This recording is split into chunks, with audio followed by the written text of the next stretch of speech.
The advice and opinions expressed by the host of Autism Live and her guests are meant solely as suggestion and should not be in any way construed as child-specific advice. The Center for Autism and Related Disorders advises working with a board-certified behavior analyst who has experience with autism before starting any intensive behavioral intervention. Any choices you make in determining your child's treatment are completely at your own discretion.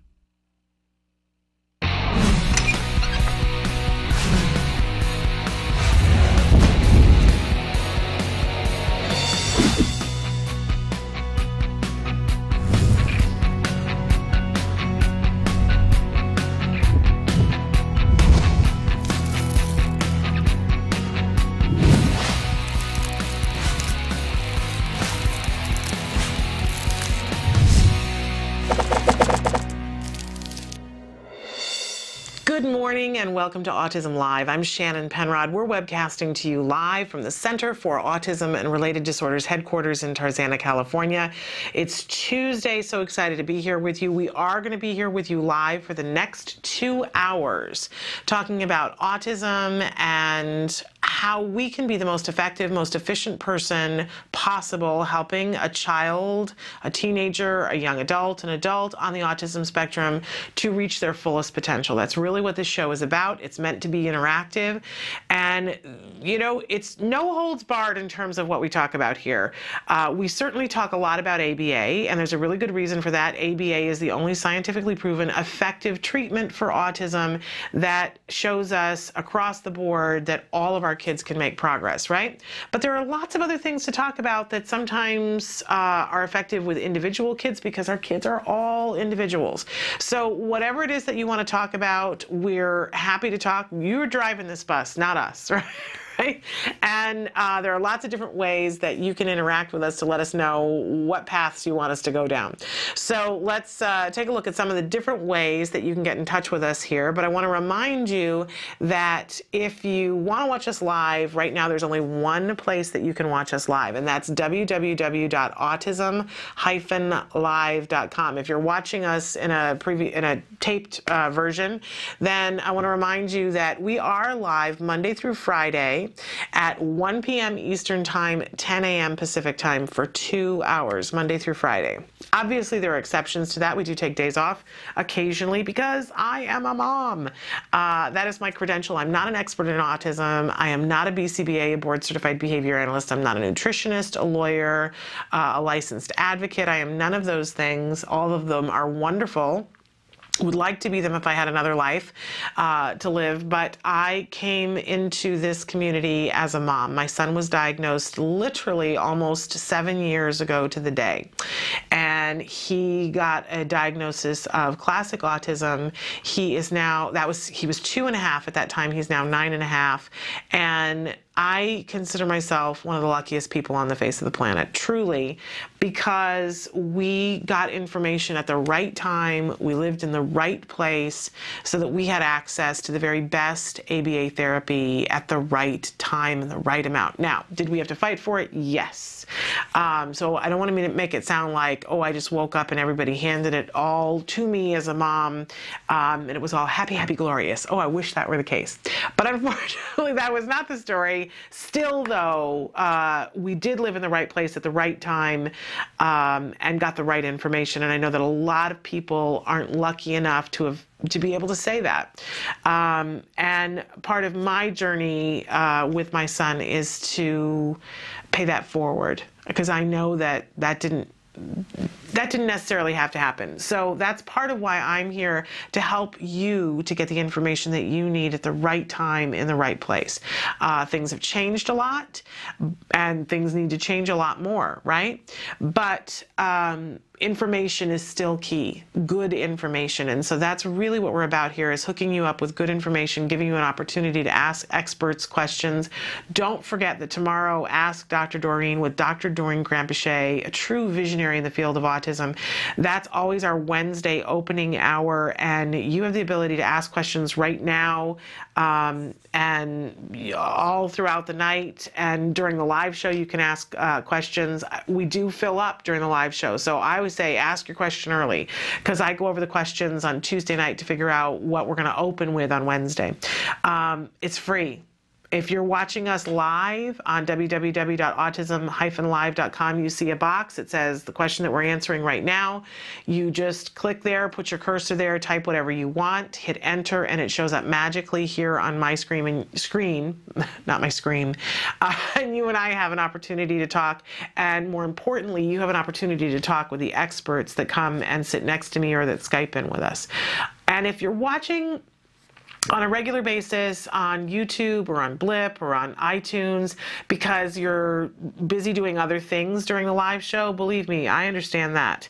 When my son was doing early intensive ABA therapy, I probably couldn't have shown up during this time to watch the show and would have been watching it at 2 a.m. in the morning. But I want you to know that you can still ask those experts questions. People do it every day. They send us questions and we shoot them off via email to the person, to the experts. So don't feel like you missed it. Somebody wrote in yesterday and said that the goal that they had set for their child this year is that they want to get toilet training under control. And I said, oh, what a great goal, because we know from the experts that come in and talk to us, that's totally attainable. It's very doable, and encourage them to look at all the different experts that we've had on the show talking about toileting. And if you have a question, even if it was something that we had somebody on 6-8 months ago, we still know how to get a hold of them. Send us an email and we're happy to shoot that over to them. And sometimes they answer you directly. It's a pretty cool thing that we have going on here. And by the way, it's free. You can't beat that. You don't have to register. You don't have to give us a credit card. We don't even ask your name.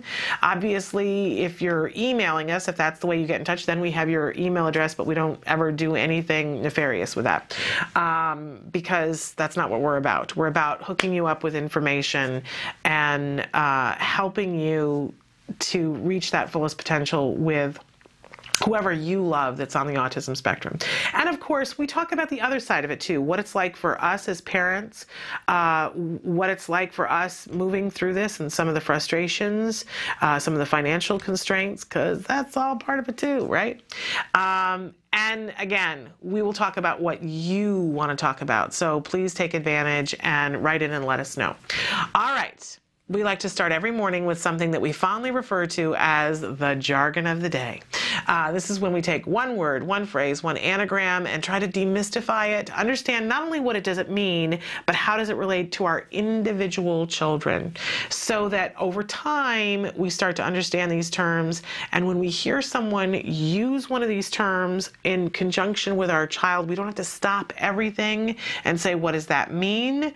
Or worse, sit there and go, I'll look it up later on, and hope that you can figure out of the context of the conversation what's going on.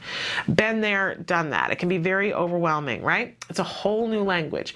Okay, so today our term is ASD, and you probably have heard this, and it's something that even parents will use this, the jargon, and because who wants to keep saying autism spectrum disorder over and over and over again?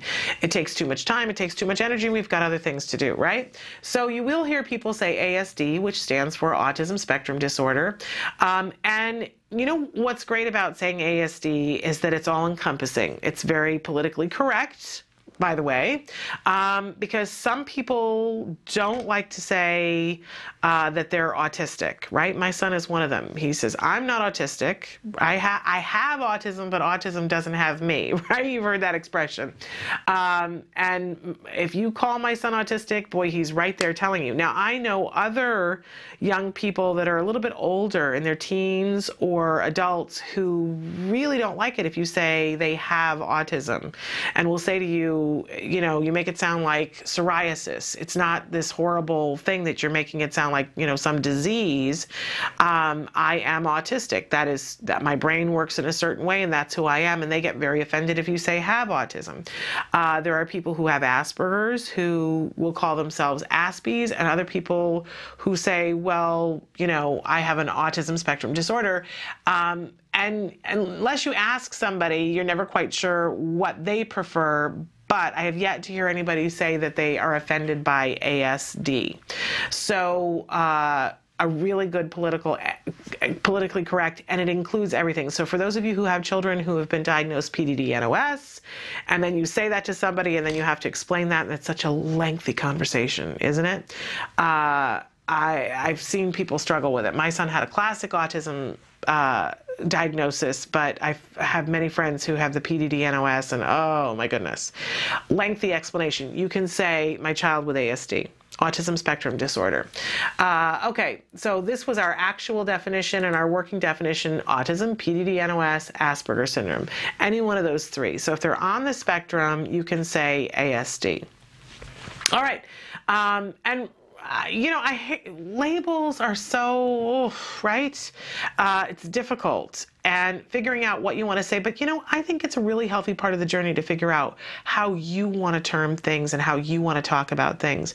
I've told the story before about when our son was diagnosed. The first thing that I said, well, you know, he is autistic. That was the phrase that I had heard. And it wasn't until I heard Holly Robinson Peete speaking on the Oprah Winfrey Show, and somebody said something about, you know, well, your son is autistic. And she said, well, you know, in our house, we kind of prefer to say has autism because it's not everything, you know.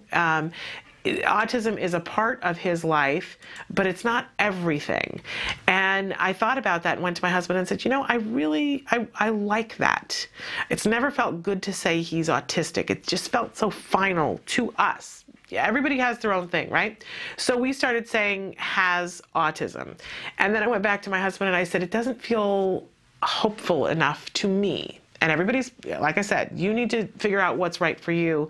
But we started saying, because we were working on things, and I have seen firsthand, I was going to say I believe in recovery, but it's more than that. I've seen it with my own two eyes. I know that recovery does exist for some of our children, certainly not for all of our children. And my son has not recovered from autism. He is constantly recovering, though. He's in a constant growing continuum and getting better and better and better. He is who he is, and he thinks the way that he thinks, but he is more and more interactive. And I love that and honor that in him. So the expression that we started using was that he is recovering from autism. But I really want to make it clear that I think everybody should pick what works for them. For me, that just felt right in my gut. But ask yourself what works well for you. But if you're not sure, in the meantime, a really politically correct thing to say is ASD. I have yet to hear anybody who has been offended by saying ASD. All right. So that is our jargon du jour, and we start every morning also with a question for you. You guys have already been writing in for this question. I'm thrilled because this is hand in hand with our topic that we've been talking about all week long. Yesterday we asked, what goals do you have for your child for 2013? And you guys wrote in some really amazing things. And, you know, frequently we turn the tables on ourselves as well, because what? Just because our children were diagnosed with autism, we stopped having a life? Sometimes it feels like that, right? But it doesn't need to be that way. We get to have ambition. We get to get better too. And when we get better, that just rubs off on our kids. So our question is, what are the goals that you've set for yourself in 2013? And I'm still formulating, right? I know that I absolutely have to start working out more. Have to. It's not like a choice anymore. I have to start working out more in 2013. I want to be healthier. We've already been through cold and flu this year, and we're 15 days in, right? So I want to be healthier, and I want to spend less time on the stupid stuff. I was talking to somebody last night about the minutia and paperwork and things like that. I want to, it's important, right? But I don't want to spend as much time on it. And to that end, one of the things that we've been talking about the other day that I said Autism Speaks really recommends in the first 100-day packets that they do, that if possible, if at all possible, that you get a scanner so that you can scan 30 pages at a time and reduce the paperwork in your life. And at the time that I heard that, I could not afford to do that. And I'm looking for one on Craigslist now, but I want to reduce all that kind of stuff. And another friend who said, you know, one of their great recipes for success is to never handle a piece of paper more than once. So that if you get something in the mail and you open it up, that you either do something with it right then or you throw it away. I'm going to see what I can't do with that. But I really want to reduce the minutia. As many of you know, we just recently lost my mom, and it really was this clarion moment for me of realizing this goes by fast. And my mom did some amazing things in her life, but there were a lot of things that she did not get to. And that we all have, that we don't get to, and the minutia of, moving this piece of paperwork here and doing that. Yeah, we got to do that. But I want to spend as little time on it as possible and get to the good stuff. I feel like as a family, we earned that. We earned that. And I want to claim that. And you know what I've been saying all week long? You got to name it to claim it. So those are some of the goals that I have. And of course, I want to hone those. We've been talking about setting goals all this week. In fact, that we always have a topic of the week, and I've already given it away. But our topic for this entire week is goal setting. And it's not just about setting goals for our kids, although that is included. What kinds of things do we want to achieve for our kids? The more specific we get, the more likely that we're going to set on a path where we're going to achieve success. And we're going to talk about how we get from point A to point B with goals with our kids that we can also apply for ourselves. So talking about what we want and what our kids want. And oddly enough, a lot of times those two things go hand in hand. So some of the different things that we are going to be discussing today, we have a healthy eating tip for you a little bit later. We are going to spend some time today talking about challenging behavior. We check in from time to time with challenging behavior. It's that time of the week to do that and really come to grips with the fact that our kids are going to engage in challenging behavior.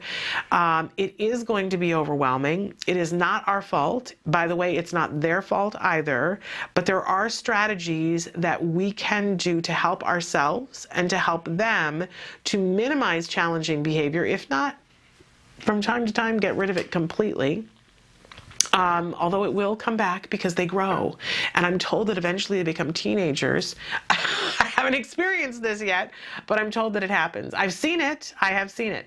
And we are going to talk about goal setting and take it the next step, how we're going to set goals, how we're going to pay attention to them, how we're going to be able to judge if we're getting it done.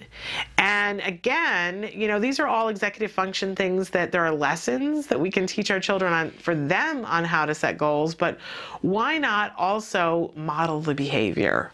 Why not have us doing those things so that we're achieving success in the areas that we want to, and so we show our children how well it works. I am a former teacher, and there is an entire teaching method that is about making the person have to teach the thing and do the thing that they're going to teach, because it's very effective at teaching someone to do something. You really have to learn something when you want to be able to teach it to somebody else. So I'm sort of hoping some of this rubs off on me, and I'm hoping that for all of us, as we do it, it makes us better teachers for our kids.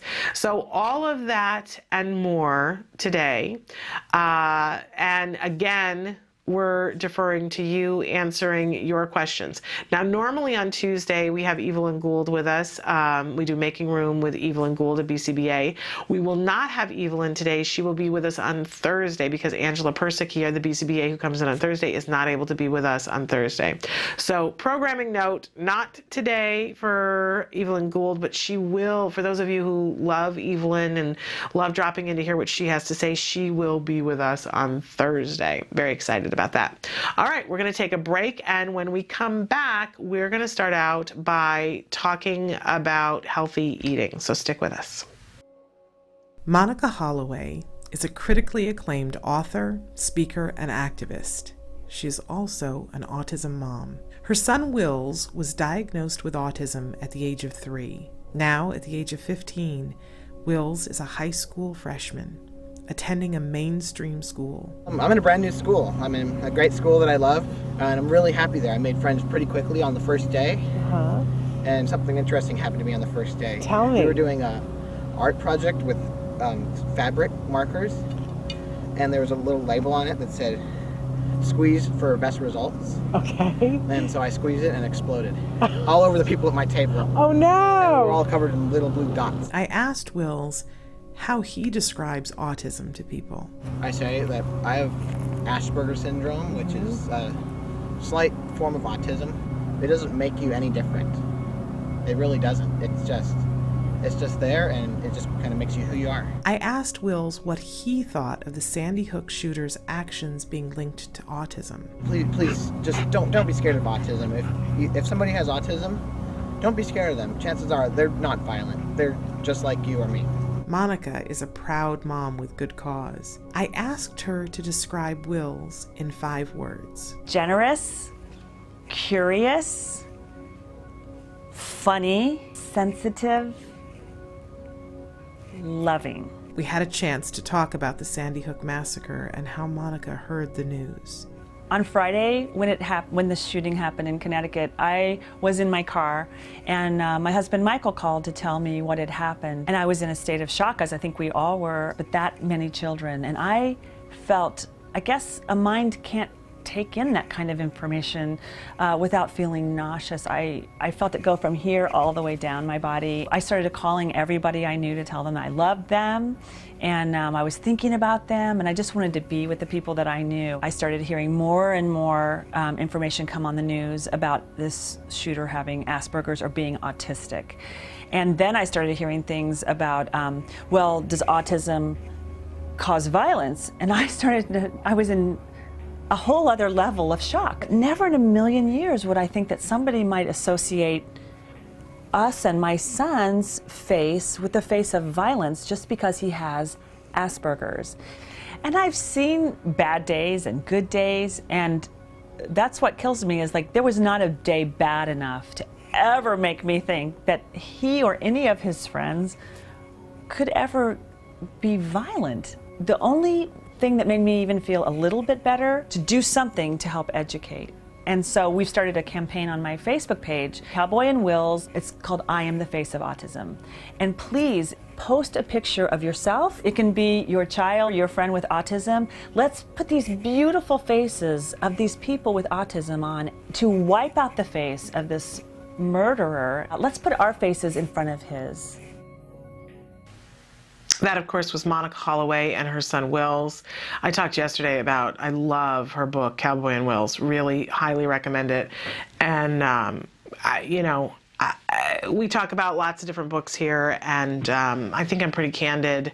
But I will just say that, and I said this yesterday, there's only been maybe 4 or 5 books in my entire life that have made me laugh out loud, and Cowboy and Wills is one of them. So huge fan, and she's an awesome woman.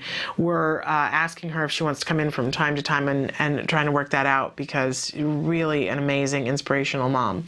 But check out Cowboy and Wills, and also please submit to their Facebook your child's picture and a little story, because it's still important for us to make sure that we put forth what the true face of autism is.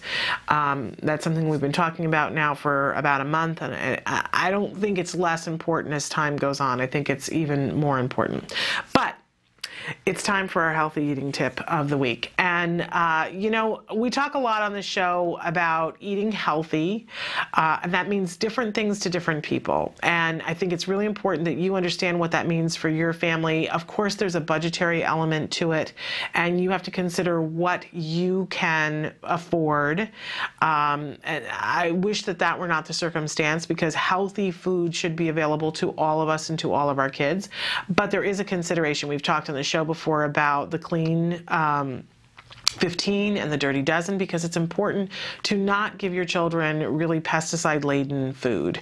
And that's regardless of whether your child has autism or not. There are studies that have shown very clearly now that having a lot of pesticide in your diet and that eating conventional food will cause that, will have an impact on your ability to attend, that it causes some hyperactivity, and we can talk about that on another day. But please check it out for yourself. Don't take my word for it, and know that it is important that you include a lot of organic vegetables in your child's diet. But I'm also a big proponent of eating seasonally, and this is what helps with keeping that budget down. So here we are. It's January. We are in full-on winter no matter where you are, which means that fresh vegetables and fruits are scarcer. And so certainly the organic fruits and vegetables are the price, it's going to go up, right? Even the conventional stuff, it goes up. But there are some considerations that you can make where you can stretch that budgetary dollar and still be eating well. You'll also notice too that it's a time of year when, I don't know about you, but I hear this from a lot of parents, and I certainly have experienced this, where you start to be a little dissatisfied with what you're eating, right? Because I really think that that's a signal of it's time to switch.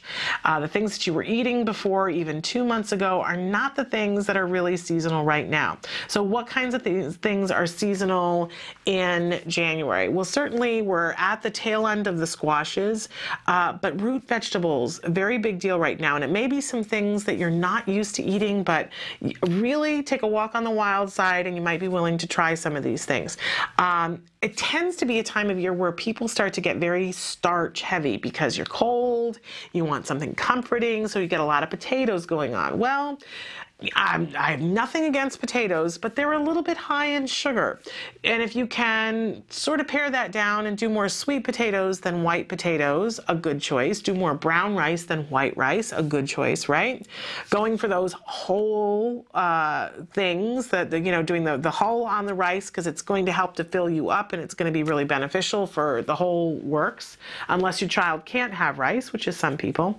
But you might want to experiment, maybe having a little bit of white potato, like if your child just loves mashed potatoes and it's a very comforting thing, great. But there are things that you can mix into the potato to make it stretch further and be more nutritional. Like you could put cauliflower in it, you can put white beans in it, they mash up really nice.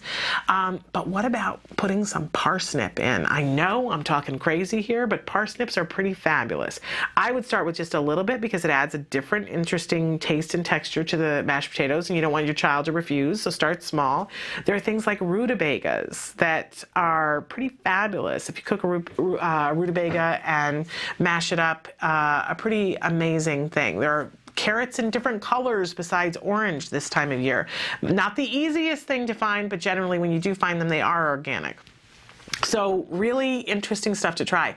It's a great time of year to make soups and stews. So you throw everything that you have into the pot and let it simmer even for a couple of hours, keeping an eye on it. And sometimes you have a really healthy meal. Don't be afraid to stick things in a crock pot. Crock pots are really great because they use a small amount of energy and you come home and your stuff is cooked. It's a pretty fabulous thing. In terms of fruit, we're at the tail end of apples and things now. So if you're getting dissatisfied with apples and even pears, we're at the tail end of pears right now, but citrus is really low cost, very healthy right now. It's a great time of year to be eating citrus. It's a great time of year to be eating avocados, which are a really healthy fat, and it's a great time of year. The kiwis are just starting to come.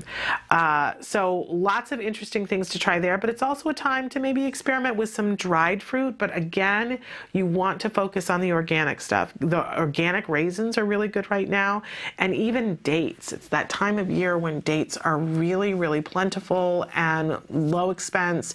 But again, I would caution you that if possible to get them from either organic or a place that's doing sustainable farming so they've minimized the amount of pesticides that they're using. Try new things. If you try new things, your child might be willing to try new things, and when you do introduce it to your child, do a very small amount at a time. You don't want to be spending money on things that they haven't tried and that they'll reject out of hand. But a great time, cuties and oranges, even grapefruits and tangelos and tangerines, all those fabulous citrus things, a great time of year for those. So eat seasonally, try to eat as healthily and as organically. And by the way, there's even some lettuces that are in season this time of year, and the snow peas are very prevalent right now. A great thing to do. Kids, I don't know, there's something about opening up the pea and seeing the peas that are inside. Sometimes our kids really enjoy that. So check it out, and we'll have more healthy eating tips for you next week about eating seasonally. We're going to take a break, and when we come back, we have a couple of different projects that we want to let you know about, some things that you might be interested in, so stick with us. We'll let you say howdy, we say hi. Let's get rowdy, let's let's get wild. Let's get wild. Let's get wild. Let's get wild. Let's get wild. Let's get wild. Hey, welcome back to Autism Live. We heard you. Everybody wants macaroni and cheese. Yeah, but we're gonna make it allergy free. But here's what's the crazy part of this macaroni and cheese. It's actually healthy. And it tastes good. Yeah, it tastes really good. That's the most important part. So we're gonna start, we got our water boiling. There's so many variations on the pasta. We're using today a corn pasta. We can verify with the manufacturer that we have a GMO-free product. So let's go ahead and put that in there. Ooh, and if you don't mind, stir that up for me, my friend. Now it's sticking a little bit to the bottom. Yeah. Is that okay? We maybe add a little more high heat oil and spread that around again. One thing you gotta know about gluten-free pasta, if you overcook this, it becomes mush. Let's move this guy over to the other burner so you can see what I'm doing. And now we're gonna start with the old macaroni and cheese sauce. What's great is there's a lot of choices for, you know, different soups. And the way that I look at soups, and again, please follow the recipe on your screen right now. I don't like to measure very often.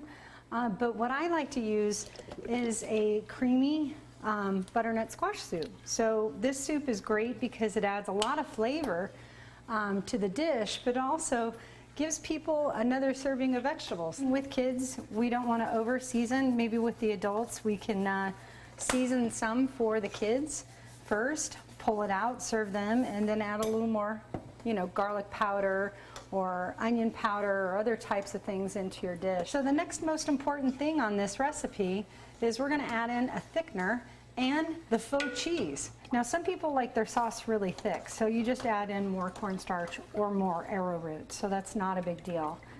How's that doing? You think it's ready? I think it's done. Okay, so why don't we switch? I'll take that, you do that. Okay. And I'm going to strain this bad boy here. Here, let me turn that off. Okay. Or we're going to cause trouble again. Trouble in Lisa's kitchen. Yeah, no! That's another show. Don't, yeah, right? So I'm going to go ahead and get this all strained. It's a good consistency. So I'm going to check to make sure our pasta is cooked. So really you just want to make sure, just like any pasta, it's a little bit squeezy, a little bit. Nice. Dude, good job. Hey. We're good. It looks yummy. So even though the cheese is not totally melted, it's okay. Don't panic. What's important is that you're going to love this recipe once you eat it. What I enjoy most about this recipe is that it smells good, but this stuff is amazing. So if you don't mind, I'm going to serve you some up, and you can maybe blow a little bit on it so you don't burn your mouth. Sorry, I'm once a mom, always a mom. Just like we tell our kids. I know, right? Oh, I can't wait. I'm excited. So I'm going to give a shot of this too, but oh my gosh, that is so good. This is the ultimate comfort food. So oh, it's so isn't good. It good? And I'm not just saying that. It is really good. It literally tastes like something our kids would really like, and that sweetness is really, really, really good. So the bonus for us is that when we're serving this to our kids, they're actually getting a full serving of vegetables in this. So instead of just eating a bunch of carbs and worthless calories, you're actually getting some good stuff in this. And we'll be back next time. I hope you join us again here on Autism Live. We're really loving the feedback, and if you have additional feedback, here's how you get it to us. You can send it to us via email at autismlive@gmail.com. On Facebook, facebook.com/autismlive. And also there's thousands of recipes waiting for you to discover them with pictures and different things on the TACA website. So you can hit TACA on the web, tacanow.org, and we'll be back. Hopefully we'll get to do this again. I had so much fun. Maybe we'll have a little wine, but you got to join us next time. We'll look forward to seeing you then. Bye guys, we're gonna keep eating. You say howdy, we say hi. Let's get rowdy, let's get wild. Let's get wild. Welcome back. And of course, that was Lisa Ackerman from TACA. What a great recipe. And I said yesterday, I have not been adding the arrowroot or the cornstarch, but still pretty fabulous. Okay, I wanted to take a second to talk with you about a couple of different things that are going on and let you know there is this wonderful, wonderful calendar. We all need a calendar for 2013, right? And if you haven't already ordered a calendar, this is called the Fearless Women Visions and Wisdom 2013 calendar. And you may recognize, I don't don't know if you can see the person who is on the cover here. It's Dr. Doreen Granpeche, who joins us tomorrow for Ask Dr. Doreen. Each month it features a different woman who is a fearless woman, and they all have the swords. I don't quite understand what the significance of the sword is, but it's their symbol for fearless women, and they have them pose with the different swords. And then they talk a little bit about what each one of these women do. And some pretty amazing women in here, and some amazing things that they've done. This is a woman who has created a shelter for women in Uganda. And of course, the month of April, which is Autism Awareness Month, features Dr. Doreen Granpeche and holding her sword. I absolutely love it. Love this calendar. It's a great inspiration. Women who get it done in all kinds of circumstances, and some of them are very well-known women, and others you probably have never heard of before. But really an amazing Frances Fisher is one of the women on here. So anyway, this is the Fearless Women catalog, and you can get it at www.fearlesswomenglobal.com. Again, that's www.fearlesswomenglobal.com. So wanted to let you know about that. And also want to remind all of you that Paper Clouds Apparel is running a campaign right now, last week and this week, that is for the benefit of the Center for Autism and Related Disorders. They pair with different organizations at different times during the year, and they feature work on T-shirts done by individuals who are on the spectrum or have other special needs. And this month they are featuring 2 T-shirts, one done by a little girl that's absolutely the cutest thing, I have to say. And she drew this little girl that's absolutely precious. I've got it here on my screen, and you can see it comes in different colors, but it's the most darling little thing. And then they have the boys version. They had a boy, happened to be my child. I know it sounds like nepotism, right? But had nothing to do with anything other than he did the drawing and they picked it. We're of course very excited about this. He drew this robot, and I didn't know that my child could draw this well, truly. I really didn't, but we're so excited as a family. And these are bamboo T-shirts, so they're super duper soft. We're excited about the ones that we're getting. They come in children's. There's the little girls one, and here is the little boys. So we encourage you to get a T-shirt, and that helps Paper Clouds Apparel. They hire individuals who have special needs to work for them, and it allows them to stay in business, and also part of the proceeds will go to the Center for Autism and Related Disorders. So it is a fundraiser, and I hope that you will participate. We're going to take a break, and when we come back, we're going to look at your answers to the question of the day. What are your goals for yourself for 2013? Stick with us.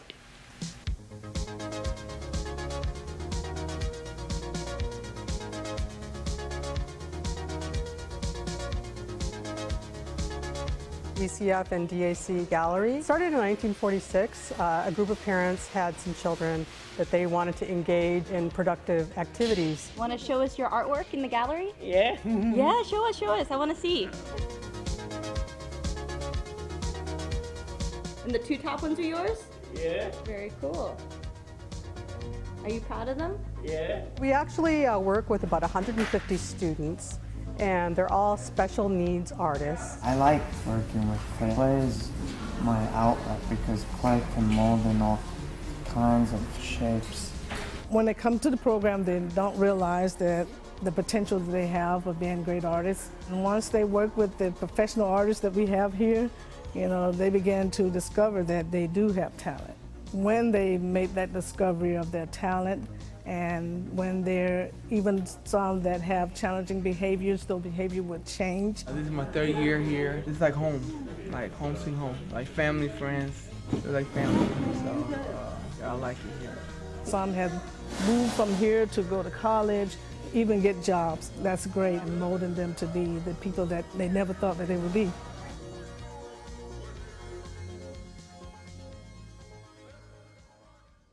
Welcome back. We always have a question of the day, and today it was, what are your goals for your, what goals have you set for yourself in 2013? Yesterday we asked you what goals you had set for your child, and I'm on the wrong site. I wanted to read some of your responses, and I'm on the wrong site, so forgive me. I think it's so important for us to remember that we have goals for our kids, right? And we need to know what those are. We need to clearly define what we want to achieve this year. But we also need to have goals for ourselves. Really, really important that we not lose sight of who we are in this journey through autism. It's easy to do. I've done that. But we don't have to do that. Okay, so somebody wrote in and said, try to have more me time. Oh, that's a good thing to work towards, along with helping other families who are struggling. A really great choice. Okay, another person who said getting cameras in special need classrooms all across the country. Children are sadly being abused across the country. I want good staff working on our children and bad staff out. 2013, we as parents, we feel more comfortable sending our children to school. What a great, great thing to work towards. Okay, somebody who said, one, working with my son. I'm trying to read because it was split between two. I've shadowed, homeschooled, and had to personally train anyone working with my son. There we go. Now he is 21, and I will not allow anyone to work with him without my supervision. The quality of service providers here in South Carolina is criminal in my experience. Interesting. That same person said cameras in the classroom is a step in the right direction, but hiring qualified trained staff is also important. Yes, and getting them training, getting them ongoing training. Something that we all need to be mindful of, and those of us who can be working towards it. Another person who says, I have many goals for this year. Learn to drive. Yes. Buy a car, graduate from college, begin my career, save up enough money to comfortably, I'm tired already. There's a lot to do in a year. Save up enough money to comfortably move, decide on my daughter's school situation for next year when she is to begin kindergarten, and I also want to have my daughter neurologically tested to get a better idea of her neurological development. That's a lot. I'm sure that it's all doable, but it is an absolute lot, a lot to do. Another person who says enjoying life every day, making better food choices, I'm there with you, and making time for myself. All really important things to do. We so need to be mindful of taking care of ourselves, right? I don't know about you, but it's so much easier for me to think about taking care of somebody else. And then, you know, I get moved down to the list until suddenly I'm sick and all bets are off. So it is a parent thing, not just a mom thing, but a parent thing that we put ourselves on the list and take care of us. I used to wonder, how does this happen? I would see friends who had kids and they had been taking care of themselves and suddenly they had their kids, and you would think logically it's more important than ever to take care of yourself, but when a child is crying and needs to constantly be held and walked, you know, your needs, whoop, backseat. And turning that around takes some thought and consideration. We can do it. Really important that we have those goals. All right, we are going to take a little bit of a break and come back and talk about, begin the discussion about challenging behavior. So stick with us.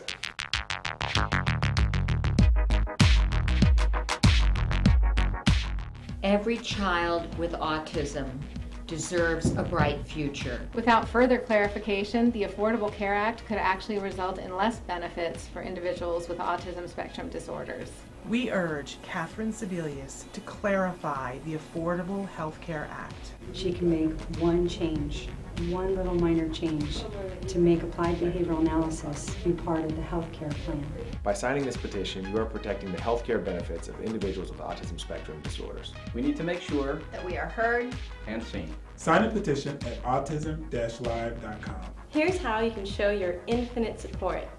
Create your own infinity ribbon. What you're gonna do is take a ribbon that's been cut about 8 inches long, and you're gonna grab one end and then twist it, and then take the two ends and join them together, and then tape it together. And then I'm gonna flip it around and take another piece of tape. And what I have is double-sided sticky tape. Squeeze down. You have your very own infinity ribbon. With ABA. The possibilities are infinite. With ABA, The possibilities are infinite. With ABA. The possibilities are infinite. With ABA, The possibilities are infinite. With ABA, the possibilities are infinite. With ABA. The possibilities are infinite.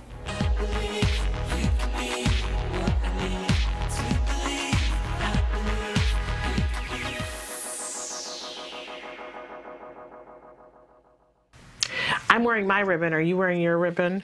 This is for the infinity ribbon for letting everybody know that the possibilities are infinite when ABA is on board. And of course, it's still important. You can still sign that petition if you go to our Facebook page, if you go to our website, if you go to the Center for Autism website, any of those places, you'll see that infinity ribbon. Click on it, sign the petition, and we need to get Catherine Sebelius off of her tuchus and taking back the power that was given to her, and we need to do it soon. So please participate. ABA is important for all of our kids, and the truth of the matter is that it's too expensive to expect parents to pay for it. Now, why is ABA important? Which segues right into talking about challenging behaviors. All right, there's two sides to the coin, right, with autism. There's the side where you're going to get behaviors, the child's going to engage in behaviors that are difficult, right? In some cases, they're self-injurious behaviors. In other cases, they're violent towards other people behavior. Sometimes it can be, you know, things that are just, we use the word challenging because I hate to say problem behavior, but sometimes it's a problem. I mean, you know, sometimes it's just the child spitting on their hands, which you go, all right, well, nobody is going to get, you know, well, I was going to say nobody's going to get hurt, but in this flu season, people are going to get hurt by that, right? Sometimes the child just not being able to walk on floor that's tiled. I mean, not eating, all these different things that are encompassed within challenging behavior. It can be very overwhelming for a parent, right? It can be very overwhelming for a teacher. And really, if we're honest, it can be overwhelming for even the practitioners. These are things that have to be, they're obstacles that have to be surmounted in order for our children to learn, which is the other half of the equation. Our kids are behind and they're engaging in challenging behavior. Okay, which came first, the chicken or the egg? I'll guess with you. But we do know that when children come into this world, they come in and they cry to get their needs met, and they fuss to get their needs met. They have no way of communicating with us. Our hope is that sometime around the terrible twos, and that's why, by the way, that they call them the terrible twos, our child will progress into an area where they begin to realize they've acquired enough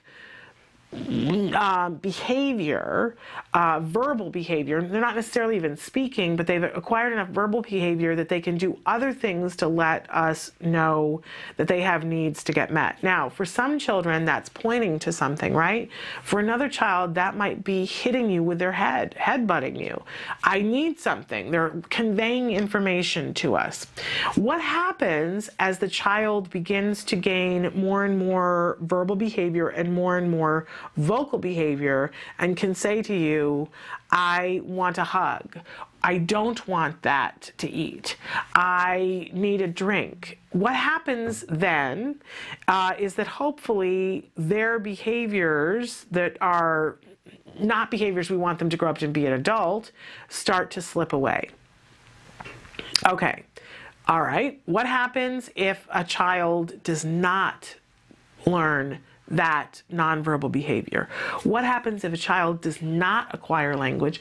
What happens if the child doesn't even acquire the ability to understand what is being said to them, right? Because we have expressive language and we have receptive language. Receptive language is what the child is hearing and taking in. When a child is stuck in that space, while none of us can really, I certainly can't attest to what that's like, I can imagine. And if you would imagine for a minute about what it would be like to be in a place where you cannot understand what's being said and you don't know how to get your needs met, what kind of behavior would you engage in? Well, you would try a wide variety of different things, right? And I'm talking about us as adults. If you were someplace, if you went to a foreign country, and you know, we've heard people tell about being stuck in a prison in a foreign country where they didn't speak the language, and very passive people will get aggressive because they need to get their most basic needs met. They need to go to the bathroom, they need to get a drink of water, they need to be cooled down or warmed up because they're cold. And if they can't, and keep in mind, this is just a pure language barrier, you can still be gesturing, right? And they understand gesture. So imagine if you had none of that, how frustrated you would be and what you would try. It could be ridiculous, the things that you would try. You might try dancing to see if you could get the person to give you something, right? And what are you trying to do when you're trying all these different things out? You're trying to see what works. What gets you the paycheck? What gets you the thing that you want? Okay, what do you want? You want a drink of water? You try jumping up and down. And if jumping up and down gets you a drink of water when you're really thirsty, the next time you might jump up and down again and think, I'm going to do that because last time it got me the drink of water. Now, we've all experienced in our lives having done something and something good happens and then we try to do it again, right? Some people call it superstitions. My dad was somebody who, he coached a softball team, and if he wore a certain shirt and the softball team won, then he would wear that shirt to the next game until he lost. So if he went on a winning streak, you know, forget it. It was like the man owned one shirt. Was my father intelligent? Did he understand that the shirt really had nothing to do with the team winning? Sure. But he was trying to create circumstances in which the same kind of thing happened. Now, if a grown man can do that, we certainly know we've all engaged in that kind of behavior at some point. Is it that crazy to think that a child would do that as well? It isn't. They are looking to see what works. If I sit and make a frowny face and you pay me attention, then when I want your attention, I might sit and make a frowny face. If I throw myself on the floor and cry, and you pick me up and you hold me and feed me something that I like, then I'm more likely to engage in that behavior because it works. On a very simple level, it works. Okay, that can be overwhelming because then you start to think, oh, so Shannon, are you saying it's my fault that my child is behaving this way? No. Absolutely not. It is not your fault. However, let's look at where the power in the situation is. Are there some things that you can change about the way you react and the way you dole things out to your child in certain circumstances so that you can set yourself up for success and that you can set your child up for behaving in a way that is not challenging? Absolutely. You absolutely can do that. So we're going to talk more about this throughout the day today, about how we turn the tables around and get in a position where we are happy with the way things are happening instead of being victim to the behavior that our child might be engaging in. It's a very, very powerful tool. I will tell you that it is a mind shift, an absolute mind shift, but it's a mind shift worth having. Does it mean that our children are never going to engage in challenging behavior? No. No. I don't know about you, but I know lots of adults, and I myself have engaged in challenging behavior. I told the story not too long ago about being with my husband and my son at the shoe store, and I didn't like the way things were going and they weren't listening to me, and I really was tired of it all. I'd had a really long day, and so I just laid down in the middle of the shoe store. And this was in the last year. I'm a grown woman. But you know what? It got a great response. They immediately stopped what they were doing. And I'm not going to say that I wouldn't be prone to do that again. We're all capable of engaging in challenging behavior, excuse me, when we're not getting our needs met. So this isn't the, oh, my child will never, ever do anything ever again. But what it does do is it takes the incidence of it to something that's really, really manageable. Kids throw tantrums. Kids have meltdowns. Even adults have meltdowns. But we can minimize when they happen and also gain the ability to discuss it when it's happening, to understand what's happening and give them the tools so that it isn't as long. I was saying to somebody that, you know, my son, who is doing very well and used to have challenging behavior on a minute-by-minute basis, right? And really doesn't engage in a lot of challenging behavior anymore. But the last 2 days, he has been out of sorts, and we had a close to meltdown. And we were talking about, you know, why this happened, and because kids do. And we're going back to school after a really long break, and, you know, a whole lot of things that have happened, including his grandma died.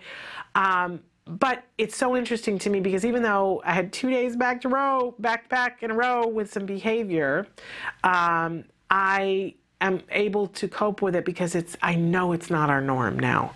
On the days when my son was engaging in challenging behavior every day, I will be honest with you that there was a part of me that said, oh, is this going to be the rest of my life?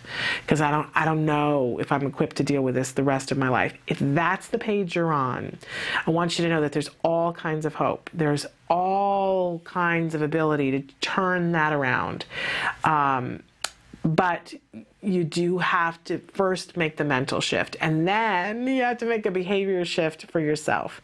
So we're going to talk more about that, but it is time for us to go to the A Word. This is a really amazing documentary that's being made by the Center for Autism and Related Disorders. It's an ongoing documentary.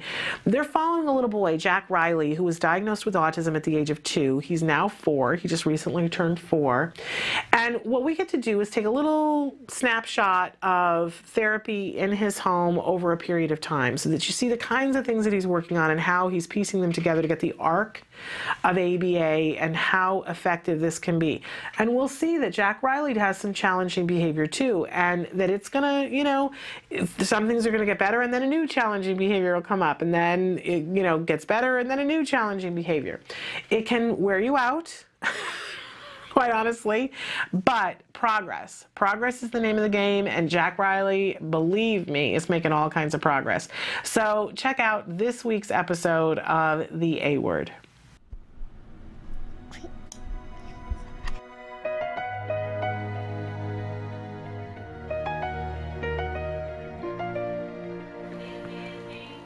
Jack Riley. Jack Riley, say hi, Mommy. Hi, Mommy. Turn and look at me when you say hi, Mommy. Hi, Mommy. Good try. Hi, everybody. Hi, everybody. Hi, everybody. So how are things? They're good. Yeah. He's doing great. He had an incident. What are you gonna pick? 4th of July, we were out swimming with another play with? family out there, and he pushed a little girl in the pool. A little 3-year-old. Was he playing or? Well, yeah, she was jumping in, and there was the steps, and her dad was watching. She jumped in and sort of paddled to the steps, and she kept doing it. And he was laughing, and she was laughing, and then he just helped her. So it wasn't malicious, but yeah, he wasn't angry. I think it was. And they did it again though, after we took him in. More than like 5 minutes, I didn't make note of it.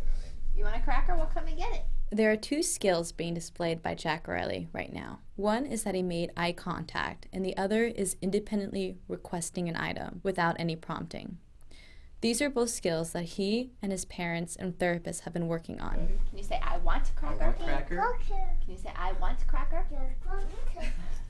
Cheryl is prompting Jack Riley to use more than one word for his requests to build on his vocal skills. When Jack Riley began services 3 months ago, he was non-vocal with very little verbal skills. To be verbal is to communicate, whether it's with a gesture or signing or using pictures, for example. To be vocal is to communicate with audible words. So if you had to pick maybe like your top 3 things to work on like when you're out in the community.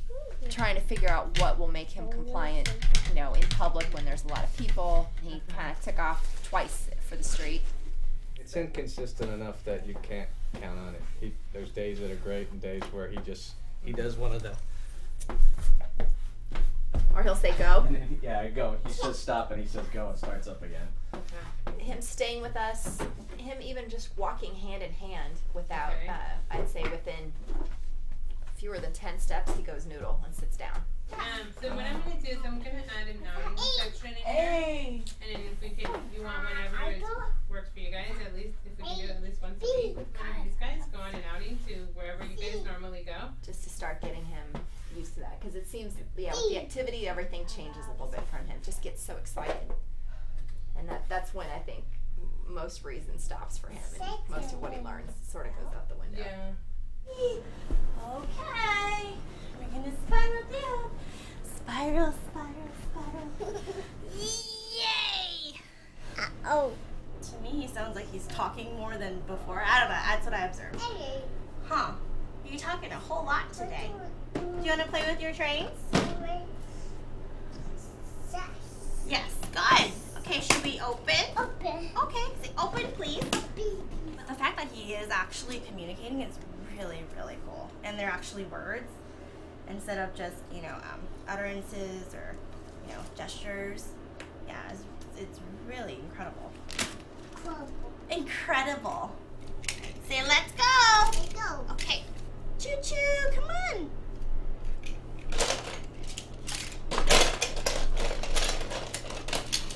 Wow, you did. Right there, Jack Riley independently began playing with his train appropriately.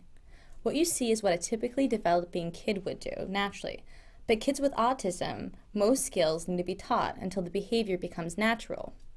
At this age, half of the ABA therapy occurs while the child is playing. The other half is in a structured environment and at the table, like you've seen in other episodes. You want the train station? Twice. Station. Yes. That's a hard word. Station. Do you want it? Yes. Okay, here we go. Wow, his yeses are very good. They are. Oh, and for NVI, we're also doing two-step actions within play. It's like basically whatever it is he's playing with, we just have to do two-step actions, and he has to be able to imitate whatever we do. Do this. Choo-choo. You do it.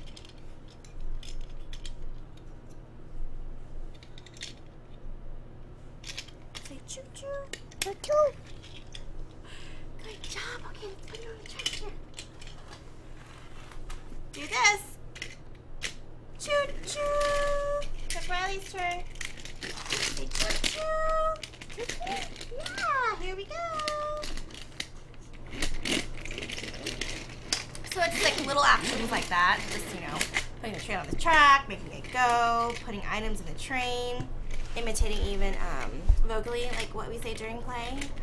Like, here we go, choo-choo. Just so this will help generalize when he goes to preschool, because other kids will, you know, be playing with trains too, and children naturally just imitate each other. Right now, Jessica and Jack Riley are practicing using yes and no appropriately. Do you want the shoe? Yes. Okay, here you go. Yes. Say no. No. Good. Stop. Put your fingers. Do you want the shoe? Yes. Say no. No. Good. So do you want the shoe? No. Okay. Do you want the ball toy? Yes. Okay, here you go. Bottle. Here you go. All right, it's over. Okay, here. Do you want a diaper? Yes. No. No. Okay. Do you want a diaper? No. Okay. Do you want a ball toy? No. No. Do you want the cars? No. No. Do you want a Nemo car? No. Okay. Do you want bubbles? No.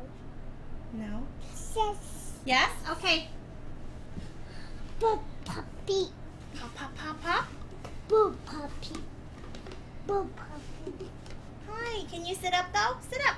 Stand up. Ready? Set. We have new snacks for him because we started to incorporate gluten yesterday. So I've got some stuff Okay, that he hasn't had in a long time. We tried like putting cut up bananas on his pancake plate last week, and not so well. He just threw them down.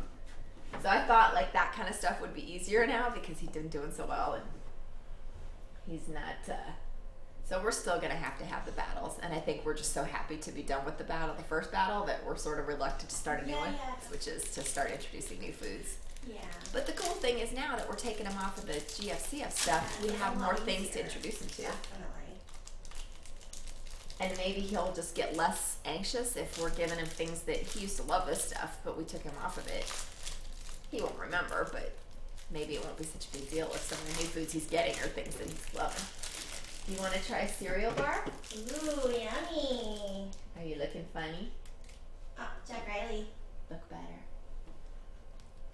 Do you want to try cereal bar? Cereal bar. Cereal bar. Good talking. Cereal bar. Do you want to try? Cereal bar. Cereal bar. Crystal clear. Cookie. You want to try? Cereal bar. Yeah. Try. I used to love these. So yummy. I like them. You want cereal bar? I cereal bar. Mommy, Bobby. I want. I want cereal bar. Good job. That was a good That was sentence. very clear. Yeah. Slow. He sees it. So the more subtle we can go, the. Cereal bar. Do you want more? Bar. You say, I want more cereal bar. Cereal bar. I want more. bar. Cereal bar. Good job. Cereal bar. Yeah. Cereal bar. It is a cereal. That's your new favorite You word. have a new favorite, don't you? Cereal bar. Who's here? Who's here? Tell Daddy what you just ate. What did you just eat? Did you eat something? What did you eat, Jack? Tell Daddy. Goldfish. Goldfish? And what else did you have? Anything else? What else did you have? What else did you eat, Jack? Cereal bar. What is it? Good. That's answering a question like she asked us. You can do that. What is it? Cereal bar. A Nutri-Grain bar. So he You just ate a had- Nutri-Grain bar? And the fact that he turned to Daddy to say that too, that was big. Just right there. Did you catch it on camera, Suzanne? Yeah, I did. That was really, and it was so And he good. just answered questions about the past to you. About what? He just answered questions about the past. Like he never. That's true. The doctor Right. last week asked if he could do that. Okay, I'm not going anywhere. I'm just right here. Right here. The reason Cheryl is excited about Jack Riley answering Mike's question is that he was able to understand what he said and could recall what he had done in the past without any cues in front of him to remind him. Recalling something in your mind is a complex skill. This is a big leap. It means he grasped language. Welcome back. That was The A Word. This is a really important documentary that I encourage you to watch in its entirety. You can start from the beginning. You can move around and watch different things. If you just want to watch when they toilet trained him, you can drop in and do that. But really an incredible documentary, and Emily's showing you where you can catch the entire series and at your leisure. I also want to point out today, because we always talk about a different aspect of the video every day, that you see in the beginning that they're in a room and there are many therapists that are there and the parents are there. That's a clinic.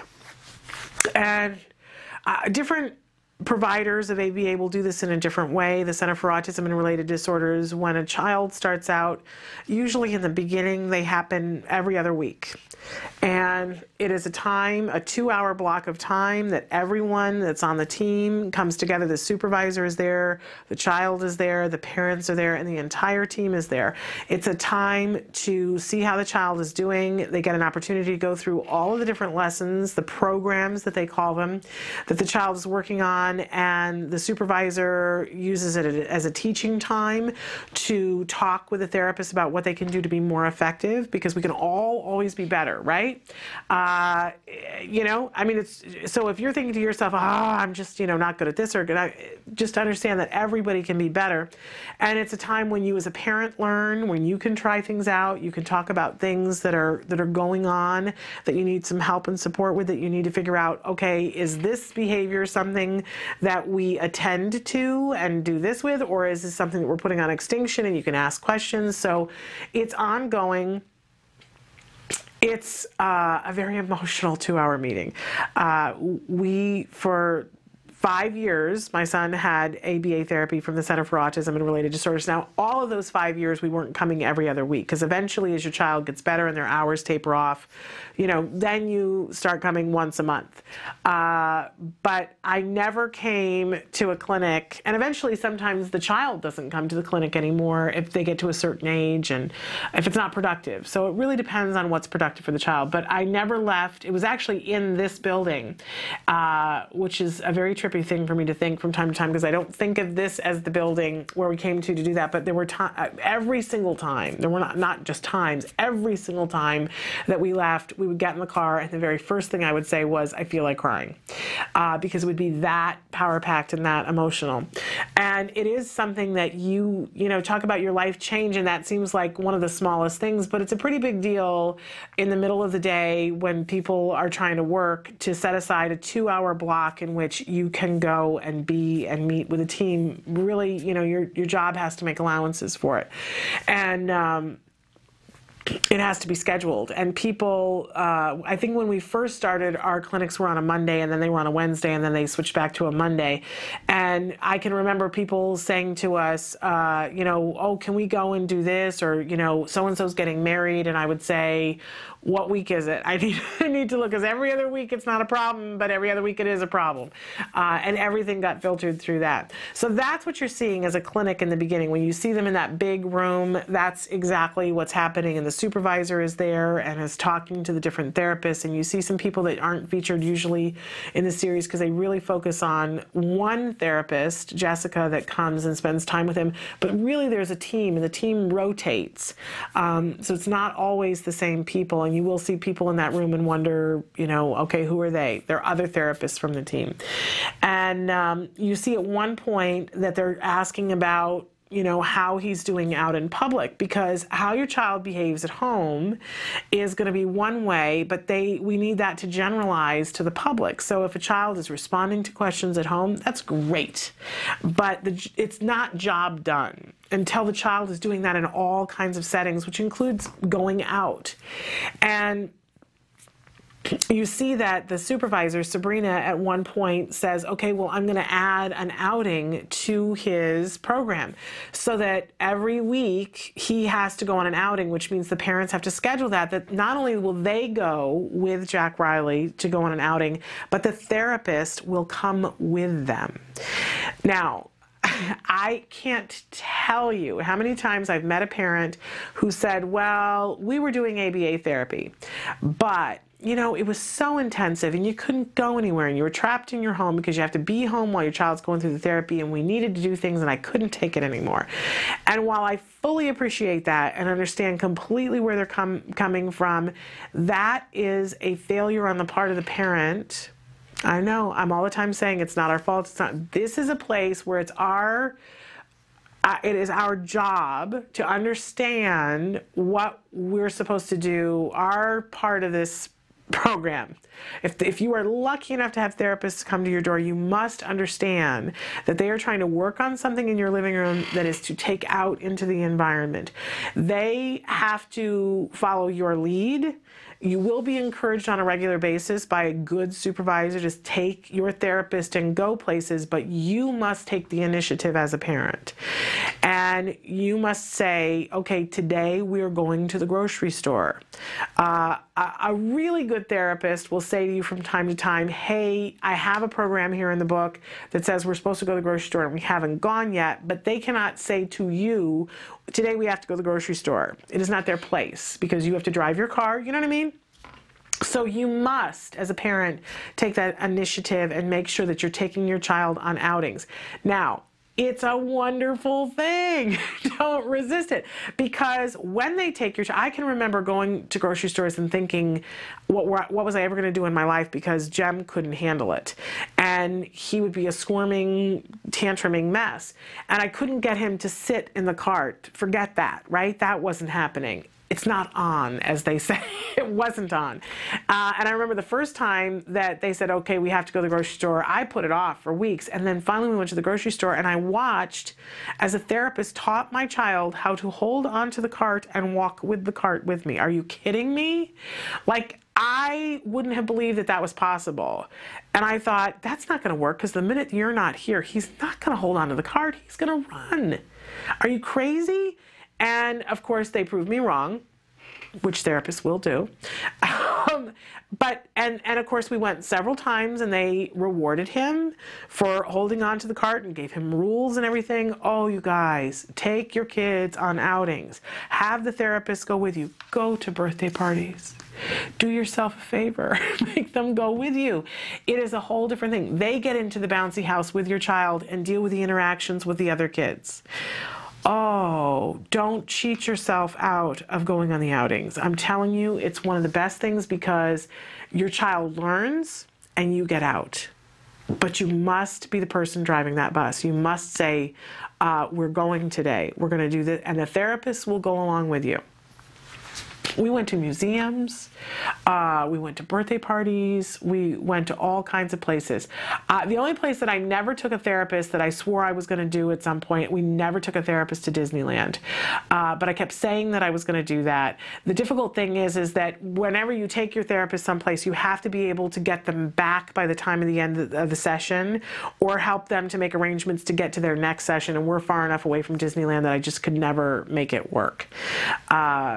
So in any case, you can't strand them someplace, right? If you're going to go to a museum, you have to tell them in advance and say, meet me at the museum.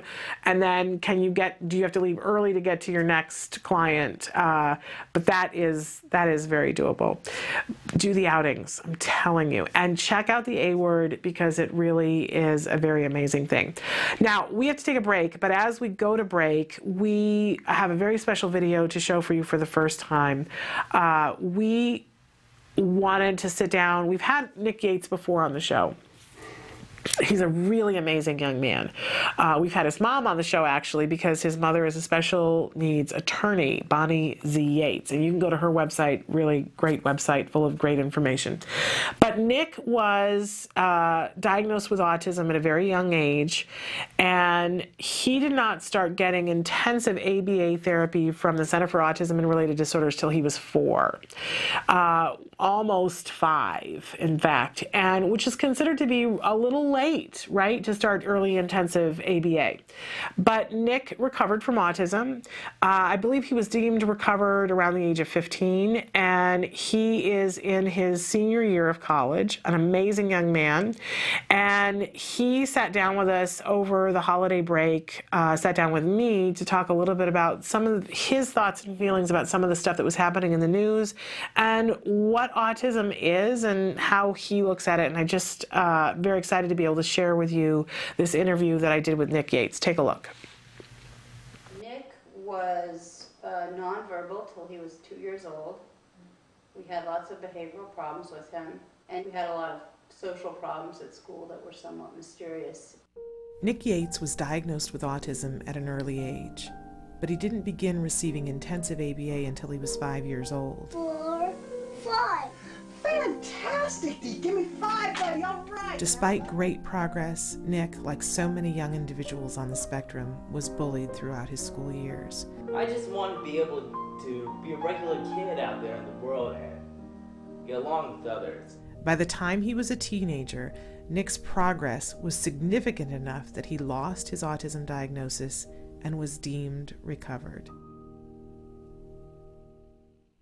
Today, Nick is a charming, socially savvy college senior who travels and is an emotional speaker on the subject of autism and recovery. I sat down with Nick recently to talk about autism through his eyes and his reaction to the Sandy Hook shootings. So Nick, thank you so much for being with us today. Thank you for having me, Shannon. You know, I always enjoy an opportunity to talk to you. Me too. So Nick, you're a college student. Yes. And you're in your... My final year. Final year. Yes. And thinking about potentially becoming a teacher? Correct. And what would you like to teach? Either social studies or humanities. So high school or college? High school or middle school. Wow. Yes. And why that age range? Well, somebody has to do it. That's true. I'm up for things that are challenging. Okay. I'm wondering, when people ask you to explain autism, what do you say? It's really not easy to explain simply because it affects everybody differently. Yeah. But when you look at the commonalities, what you find are people who have a lot of problems interacting socially and communicatively. So that's only part of it. Yeah. But that's really what a lot of those affected by it have in common. Absolutely. I know you met Jack Riley, the little boy in the A word. And you and I had an opportunity to talk about that. That was a little bit of an emotional thing for you to meet. It was, and you know, I was talking to his father, and before I was supposed to hang up, he interjects saying that he wants to talk to his brother. By his brother, he meant me. And I cannot tell you what that meant to me. That's a wonderful thing. So I have to ask you, we had some events in the world at Sandy Hook. The following day, news started to come out where they were attaching autism to the event. What did that feel like for you and for your family? What kinds of things were you guys talking about? We weren't happy with it, Yeah. all right. I'm certainly not happy Yeah. with the link. There's no research that shows that those who are affected by autism or related disorder are far likelier to be perpetrators of such violence than victims. People with autism are no more likely to commit atrocities than anyone else. The sad truth of the matter is that individuals with ASD are far more likely to actually be victims of violence and bullying than they are to commit it themselves. I think also what needs to happen is that we start to value mental health care professionals a lot more. Because I believe that if we did, then we wouldn't have had as many incidents as what happened the other week. And also in Oregon or Wisconsin or Colorado. Absolutely. Because any death is wrong if it's a murder. Yeah, absolutely. Well, Nick, I so appreciate you taking the time to talk to us about this and to give us your viewpoint, because I always appreciate your viewpoint on everything. Thank you. And if there's one thing that you wanted people watching to know about autism, what would it be? I wish that some people would realize that there are those who have far greater disabilities than those affected by a disability such as autism. In particular, this kind of disability is one that is invisible, and it's a lack of empathy or understanding or love. And we need a lot more of that.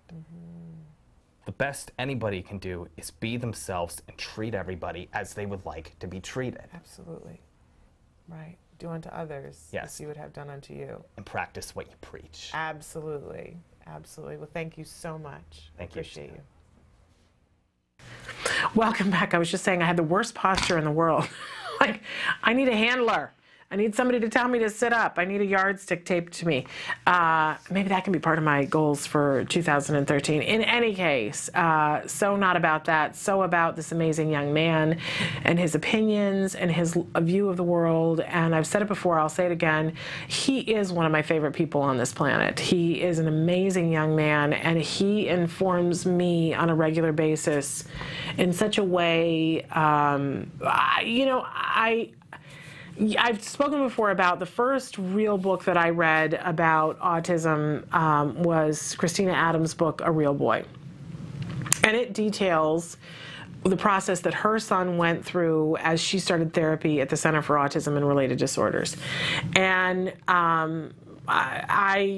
before I got that book, I hadn't really been considering doing ABA, I gotta be honest with you, because I had gotten some bad information and I really wasn't gonna do it, and somebody said, no, you really have to do this, and you're lucky enough that you live close enough to the headquarters of this organization that you really should take a look at them.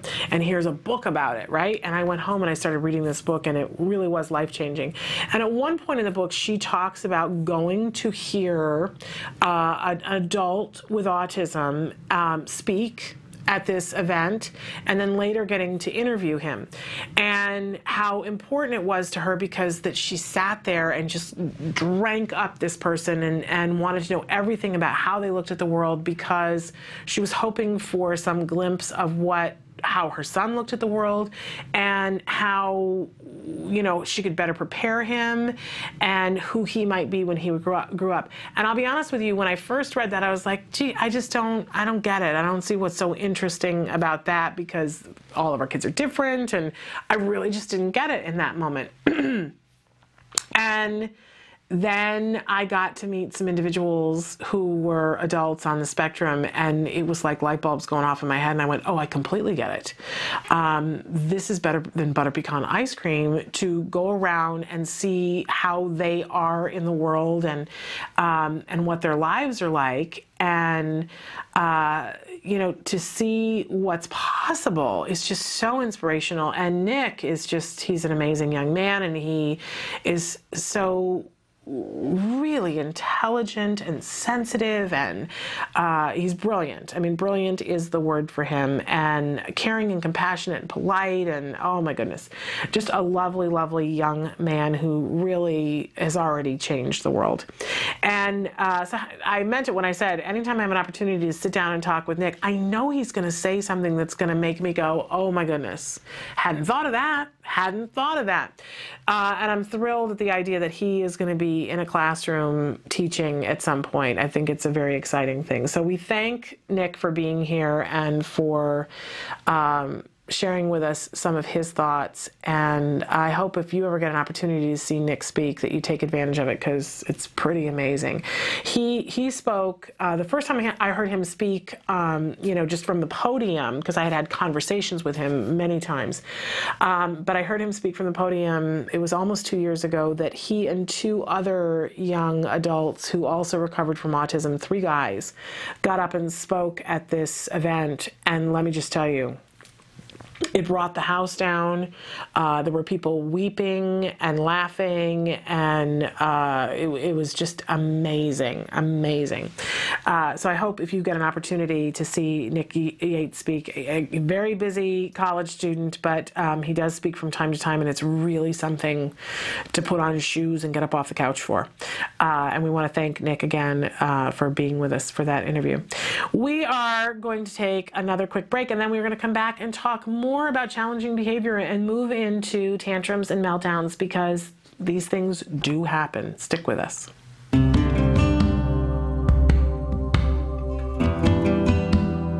Hi, I'm Bryce Myler, and I'm the Contracts Director for the Center for Autism and Related Disorders. I've been here for about 5 years. CARD has several employees with many years of insurance experience, dealing with insurance, dealing with pre-authorizations, dealing with discovering whether there's coverage or not. So we have more experience than any ABA provider that I've ever come across. So for a prospective client, somebody that may be interested in, you know, ABA therapy and what CARD has to offer, we have a special 800 number, and you call that number. They will talk to you about what we have to offer, how ABA works. He'll ask you for the front and back of your ID card, and then we check to see if you do or do not have coverage. If you have coverage for ABA therapy, we try to do whatever we can to set it up where we can bill for you and you don't have to fight with the insurance company every month to get your claims paid. For California residents, we recently did a series of insurance trainings all over the state, and you can click on the link below to watch pretty much the full presentation. It has a lot of information, how you can get your insurance company to comply with what they're supposed to do, understanding the networks, and many other valuable pieces of information.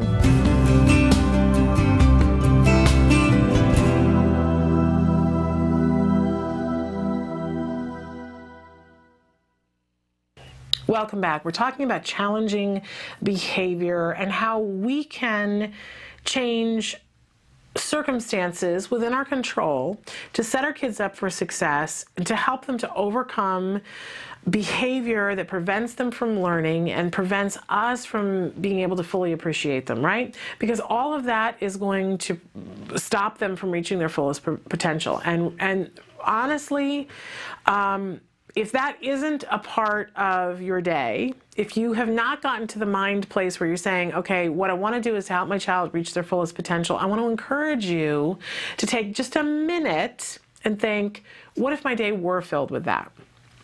What if I were able to stop you know, focusing on all the things my child can't do and focus on helping them to reach their fullest potential. I'll tell you what's great about it is that you let go of expectation because none of us knows what their fullest potential is.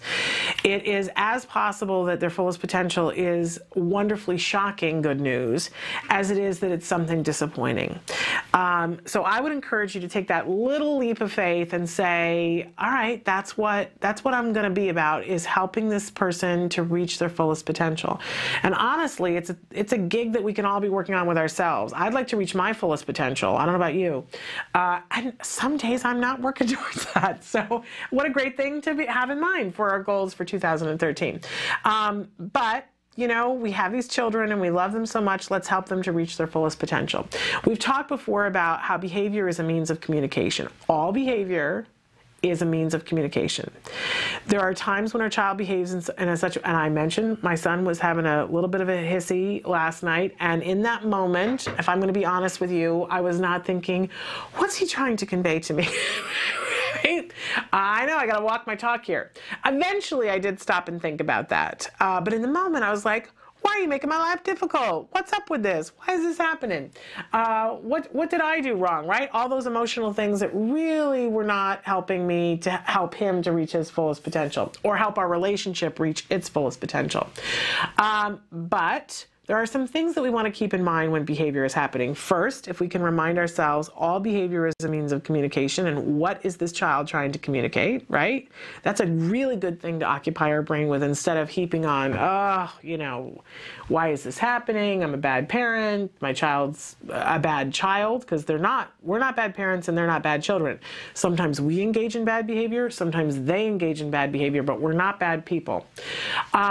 I have here on the slide that logic dictates, science proves, behavior is only maintained when it is rewarding in some way.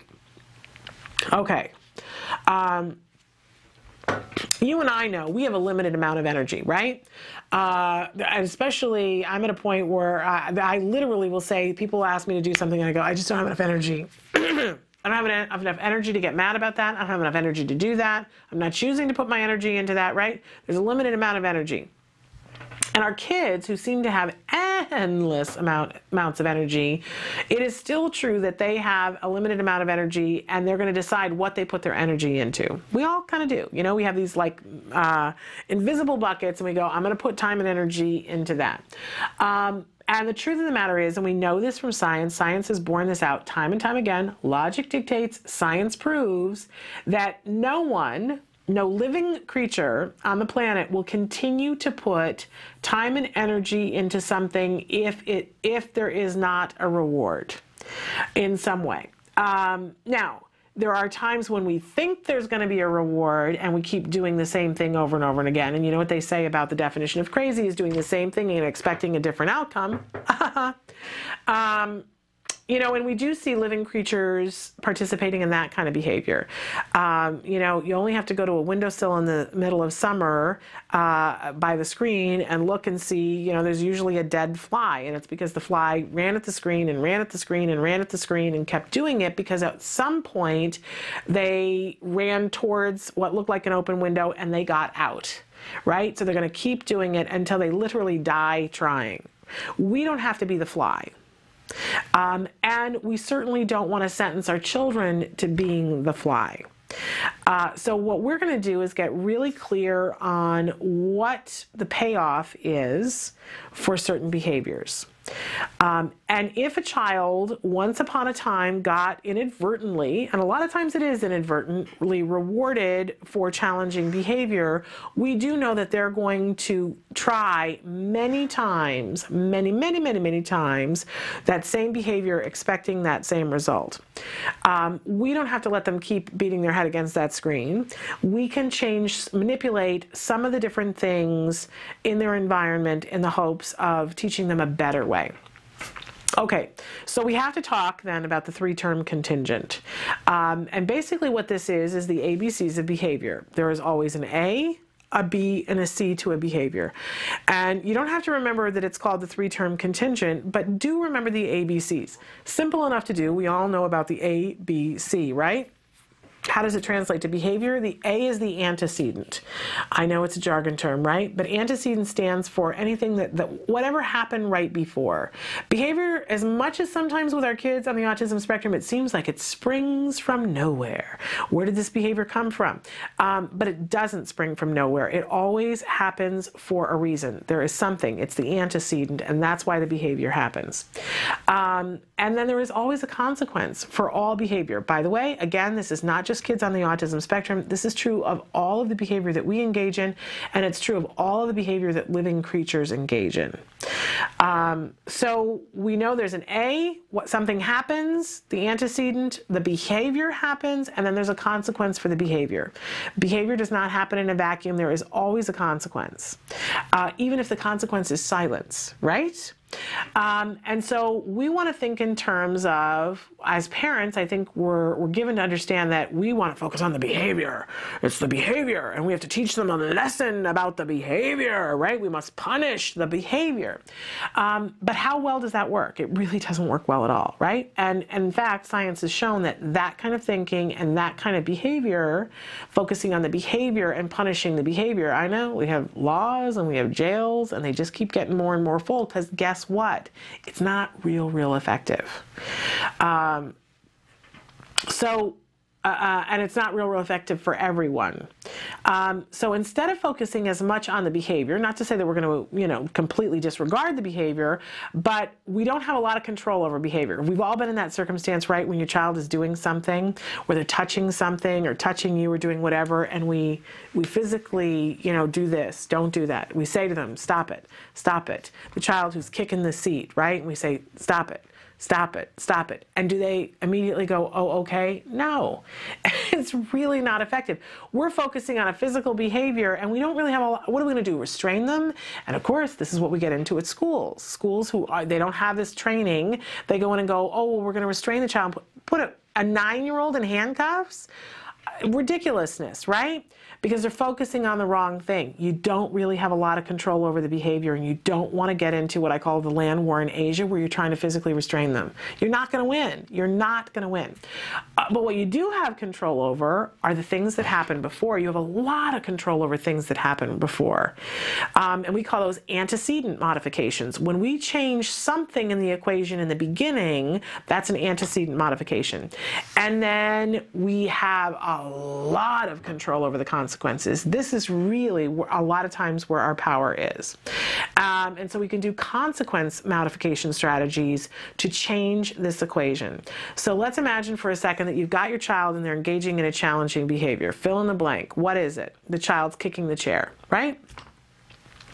You know, like we said, you can't physically restrain them from kicking the chair, but what can you do? You start asking yourself, what's the payoff for this behavior, for this child?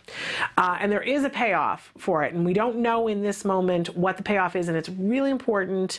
If the behavior keeps happening time and time again, and it's really challenging, it's really important that we call in an expert and say, what's the payoff for this behavior?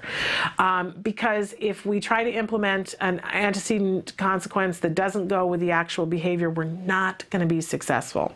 Let's imagine for a second that child A is kicking the chair because they're bored, and the feel of the stimulus of kicking the chair feels good. There's like an itch on their heel or whatever, and it's feeling good to them.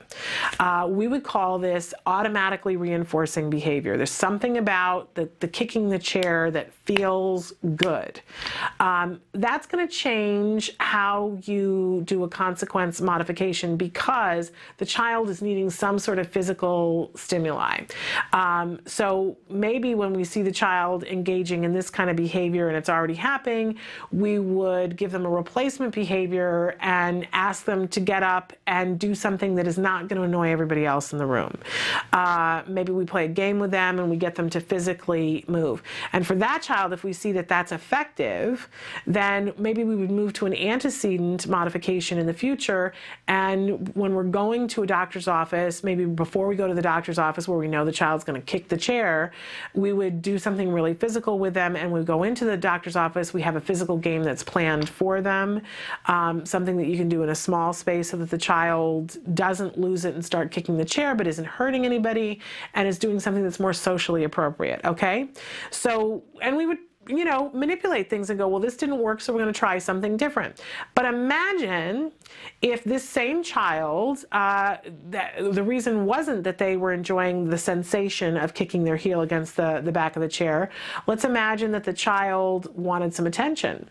And so they were doing it to get a rise out of you and get you to pay attention to them. Because a lot of times, that's why children engage in challenging behavior. They want attention. And so you were thinking, oh, well, I think they enjoy kicking the chair, and so you spent a whole lot of attention and had them doing something physical. Well, now what you've taught the child is if I want mom to pay attention to me, I need to kick the chair, and then she's going to play a game with me. Oops. We just reinforce this behavior, and it means the next time we come to the doctor's office, the child's going to sit there and kick the chair, and if we don't pay attention immediately and shift into the game, they're going to kick the chair that much harder. And we don't want to do that, right? But if we knew that attention was the deal, then before the child got a chance to start kicking the chair, we would pay that child extra attention to try to head it off at the pass, right? And if the child, this is where it gets hard, that if we've missed that opportunity and the child is clearly kicking the chair for attention, then what we would do is not try to give it attention. I know, then the other people in the doctor's office are going to get really ticked off, right? And think you're a horrible parent. Right? So we want to try to head it off at the pass. But there's a little bit of trick to that, putting it on extinction, not paying attention to it, that if at any moment the child stops for a 3-second count and stops kicking the chair, you would immediately intervene and do something to distract the child and create a circumstance in which you could give them a whole lot of attention. But hopefully, especially if it's in a public setting where other people are going to be annoyed, you would implement that antecedent strategy first and head it off at the pass. Okay, let's imagine that this child isn't doing it for attention. Let's imagine that the last time you went to the doctor's office, the child started kicking the chair, and the parent, thinking, you know, I want to distract the child, dug through their purse and found a green lollipop and said, here, you know, have this green lollipop. And the child linked up, oh, I kicked the chair and I get a lollipop because they're distracting me, and may not even consciously realize it, but now they're sitting there kicking their chair in the hopes that mom's going to reach in her purse and pull out some green candy. Right? So you can see that depending on why the child's kicking the chair, what you do may be making it worse or may have the exact opposite and make it infinitely better. So really important that we know what the reason is that the behavior is happening, because it will affect these antecedents and these consequences. And of course, I told you 3 of the most likely suspects. One is the automatically reinforcing that there's something about it that's rewarding all on its own. Getting access to someone or something, which was the green candy. Attention, which is, I would say, in my experience with my child, it's attention more often than it's not. And then the last of the usual suspects is escape. That our children will sometimes engage in challenging behavior to escape someone or something. Keep in mind that it could be to escape boredom, right? And again, we have a different set of antecedent modifications and consequence modifications that we can do. If we know that our child gets bored, then our antecedent modification can be that we come with things for them to do so that they're not going to get bored and engage in challenging behavior. And if we see that we missed that opportunity, we didn't do the antecedent modification, the child is now bored and they're starting to kick their chair, then we are going to make sure that we got a pause in there so that we're not reinforcing the behavior, and then find something to distract them so that they're not bored. I can't tell you how many times I have been at a grocery store and seen the signs of, oh my gosh, I'm starting to lose him, right? And then at different times in his life, I've launched into different games. When he was little, it was I Spy. I would say, I spy with my little eye something that's purple. And it would pull him right back out. Antecedent modification, because I can see him starting to get bored and I don't want to wait for the challenging behavior, right? Because I don't want to have to then wait and not link it up to attention. So you see the beginning signs of that boredom, you get in there, antecedent modification. these things are very doable. They really are. It does take that mental shift. But when we start to look at the challenging behavior and realize it's really probably one of those suspects, and there's something that we can do before it happens, and there's always a consequence for it, that is not rewarding.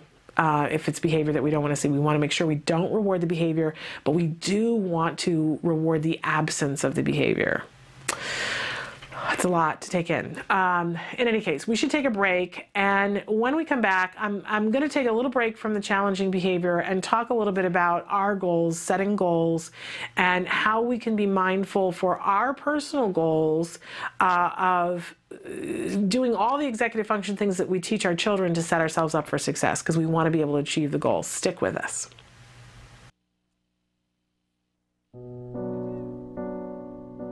When you find out you're having a boy, you always think like, oh, he's going to play football, he's going to do this and that.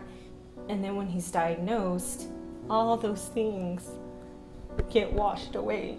It's like that piece that's always in the back of your mind, you know, where is he, what is he doing, is he safe? We really didn't know what we were dealing with. I wish that they could have directed me a little bit more and provided me some information. I was a young mom. I didn't know what it was like to raise a boy, despite a boy with autism. Hundreds of thousands of families are not getting the help they need for their children with autism all around the country. ACT Today is determined to bridge the gap. These families really have to go through a lot to get a grant. The application process isn't easy. The records, the diagnosis proof, they're really battling for their kids. So when we can give them a grant, it is so wonderful to see that they succeed in getting that help for their children. Our founder, Dr. Doreen Graham-Pichet, is an amazing woman, and she is one of the world's foremost authority on behavior of children with autism. She's extremely knowledgeable, and she oversees every single grant we give. She is part of that process. People may think of autism care and treatment as simply schooling or therapy, but you know, we provide important safety supports, things like fencing, for example. The whole family's living in fear of that child running out into traffic. I recently delivered an iPad to a little boy with some of the apps that are out there for children with autism. Miracles happen. I got the iPad from ACT. From ACT, What yeah. did it say? Can you repeat that, Dustin? I got the iPad from ACT. We have helped so many military families, and when I think of these brave families that are fighting two battles, one to protect our country and one for the right treatment and care for their children, it breaks my heart, and I think we have to do more as a nation to help them. There's not a day that doesn't go by that we don't think about it. Some people say, oh, he's normal. You don't see the battles that I see every single day. My husband does have to deploy, and when they get on that bus, that might be the last time that my kids ever see them. So I called, and they informed me that he had received a grant, which was like a blessing from above. I was just like speechless. I just started to cry because, you know, without it, we would have been lost. The ACT grant was a total miracle. Without that, we wouldn't be able to receive the service dog, so we're so appreciative what they've done for us as a family. Recently, ACT Today funded a program for military children with autism in San Diego, the Inclusion Films program, which is run by Joey Travolta, and teaches kids on the autism spectrum literal filmmaking skills. They learn how to make a movie. Are we ready? There you go, got it. Mark it. Okay. Everything that goes into the process of making a film goes into everyday life. So they're learning life skills, they're learning to collaborate.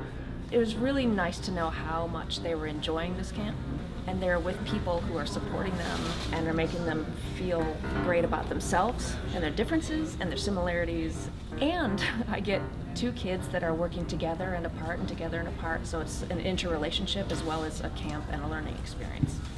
It's so fulfilling when I get letters. One stands out for me, a boy who was 14 with Asperger's, and we gave him a grant to go to a drama camp. He wrote to us and said, "Dear ACT Today, thank you for letting me belong for the first time in my life. These kids are remarkable. You know, we underestimate them. They're so knowledgeable, they're so capable, and we can change the life of a family, which means changing the life of a community.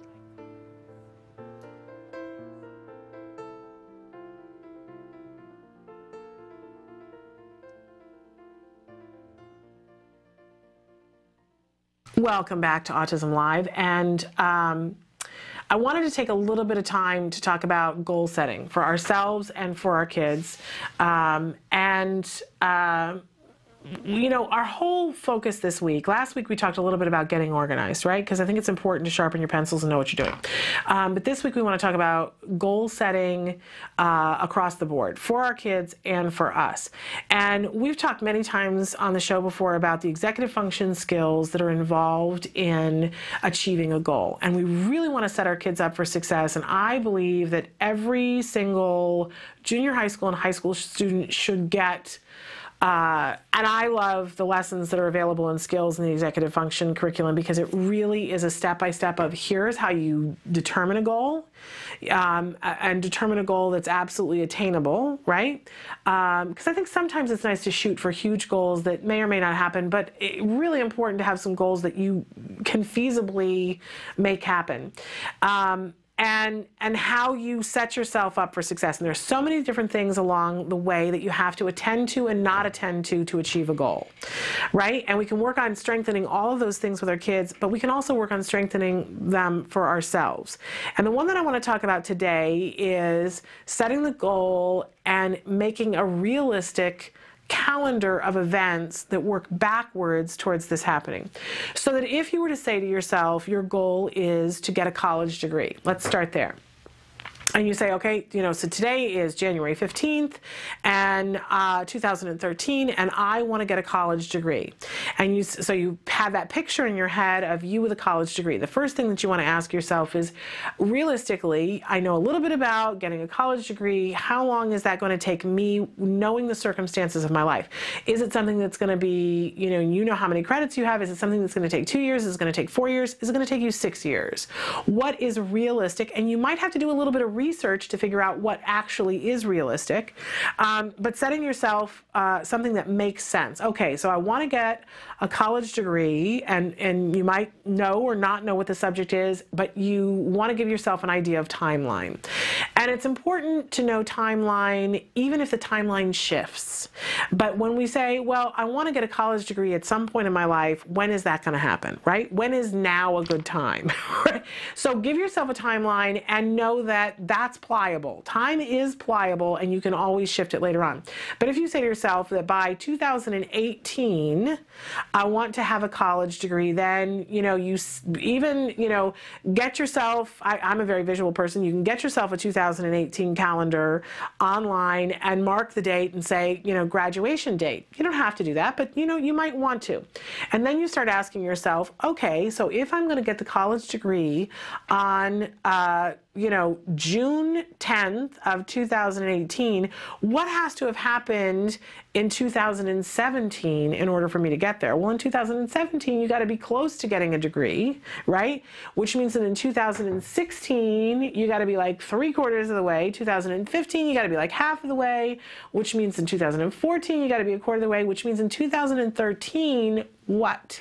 You got to start, right? And you can be as specific with all of these things as possible, and some of them you're going to let them be a little bit more, shades of gray, because you're going to leave room for the fact that stuff is going to happen, right? But whenever you set a goal that you really want to achieve, if you use this idea of working backwards, it really takes the pressure off, because when you think, okay, I want to get a college degree by the time 2018, then you get into, I got to do all this, I got to do all this, and it's not all doable today, right? But if you think, all right, well, by this time I have to have done this, which means I have to have done this, it all starts to become more logical, and then you get your first step. You realize, okay, well, the first step of this, and there might be 4 steps, that you need to do right now. And maybe there's 3 steps that you need to do next month, and there's 10 steps that you need to do the month afterwards. But it starts to take the appearance of, oh, these are steps on a staircase, and that's when it gets doable. So ask yourself, we asked you, what are your goals for this year? And somebody wrote it in that, had that laundry list of things that you want to do. You want to get your degree in 2013, all these different things that you want to do. Get really specific. Well, what date is the end date?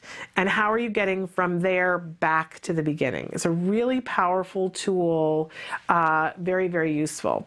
By the way, we can do this with our kids. You know, we talk about chaining all the time when we're teaching a skill, and we talk about backward chaining and forward chaining. Like if you're going to teach your child how to tie their shoes, you can do it from the last step, right? Or you can do it from the first step, but we're putting together a series of events that arrive at the goal.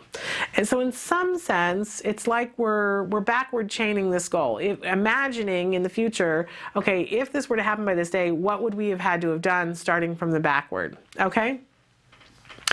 And of course, with our kids, we talk about setting these goals and saying, all right, well, you know, I talk with my son all the time about the fact that he wants to be a rocket engineer, and that means that he's going to go to college and he's going to go to graduate school, right?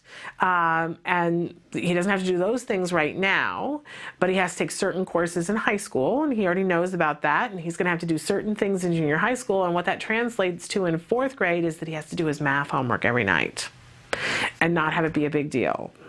You know?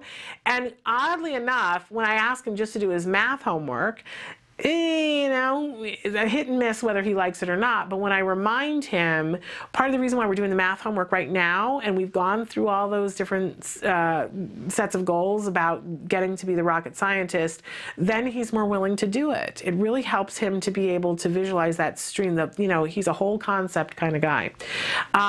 I would tell you that that couldn't have happened 2 years ago. He wasn't ready for that kind of thinking 2 years ago, but he's ready now. And part of the reason why we got to that was that we gave him other goals that were more immediate and said, you know, what do you want to do in the park today? I want to be able to kick the ball. Great. Well, what do we have to do at the park that's going to allow you to kick the ball? Well, we have to make sure that we have the ball, right? So before that, we have to bring the ball, and working backwards for that smaller goal that he can achieve all in one day, and then reminding him afterwards, remember, you said you wanted to kick the ball, and we did X, Y, and Z, and all those things led to you being able to kick the ball. And of course, a big part of it that we're going to be talking about later on in the week is choosing what to attend to and what not to attend to. Because at some point we can say, all right, well, I want to get that degree by the time 2018 rolls around, but in 2017, when our funding source dries up, right, we have to overcome that obstacle. And in 2016, when it's the night before the big test that we have to do before we can take the next set of classes, and something goes wrong and we decide to sit and watch Downton Abbey instead of taking care of the test, right? So choosing what to attend to and how knowing how to overcome obstacles, how to persevere. Oddly enough, our kids are really good at persevering. And in fact, sometimes they have problems with perseveration, that they persevere on something that isn't productive for too long of a period of time. But we can hone those skills and get them to persevere on things that are really worthwhile. All right. All very exciting, talking about goals and all the different ways in which we can achieve goals. And again, I want to remind you that part of this is setting an example, modeling the behavior. As much as we owe it to ourselves to set goals and to achieve them for ourselves, we also have the added pleasure of being able to show that to our child, to let them see what it's like to achieve a goal. It cannot be understated. I can remember years ago, you know, I'd gotten my master's degree, and it had been many, many years before, and my sister, who had had her kids and waited to go back to school, she actually got her undergrad degree when her kids were like 13. And I remember being there for her college graduation, and her kids were so proud and they were so excited, and one of her daughters said to me, you see, Aunt Shannon, this is a really exciting thing. Maybe you should think about going and getting a degree. And it was it was very one of those very funny moments, because I looked at this child and said, I already got my degree, and then I got my master's degree, but because she hadn't seen it, like, she wasn't fully aware of it. So model those behaviors for your kids, and if you've already done it, you know, and made some goals, display those pictures to your kids so that they see that you've done that that and show them movies of it so that they know that you have achieved your goals. We're almost out of time here, so Emily is starting to cycle through some of the different ways that you can get in touch with us, because as this show ends, the conversation continues. I can't tell you how much we appreciate when you guys write in and let us know what's going on with you and tell us questions that you have. Tomorrow is a pretty packed show. We start with Ask Dr. Doreen in the morning. Dr. Doreen Grampachet, a true visionary in the field of autism, is going to be with us, and she's going to be answering your questions. Now is a great time to write in questions because I do look at them on Tuesday night before we come in on Wednesday, and those are usually the first couple of questions that I ask before we start taking the live ones. And then at the second hour tomorrow, we'll have Let's Talk Autism with Shannon and Nancy. Nancy Allspaw Jackson will be here, and our special guest tomorrow is a autism advocate. I don't want to murder his name, but it's Hiram Hakimi or something very close to that. Will be with us tomorrow talking about when do you need an advocate? When do you need a lawyer? When do you need an advocate? What does an advocate mean? And all the nuts and bolts of that. Some of you might be interested in becoming advocates because there is a growing need for advocacy in our community. So we'll be talking with him, and of course we'll do in the news stories and have got some really exciting things for you. We're going to be talking more about the SOS program at ACT Today, Autism Care and Treatment Today. All of that and more tomorrow. Remember that we are live 10 o'clock in the morning Pacific time to noon, and on the Eastern Coast we are from 1 to 3. So all of that and more, and again, we look forward to hearing from you about the topics that you want covered here. We'll be back tomorrow. Until then, please give your kiddos a hug from me. Bye-bye for now.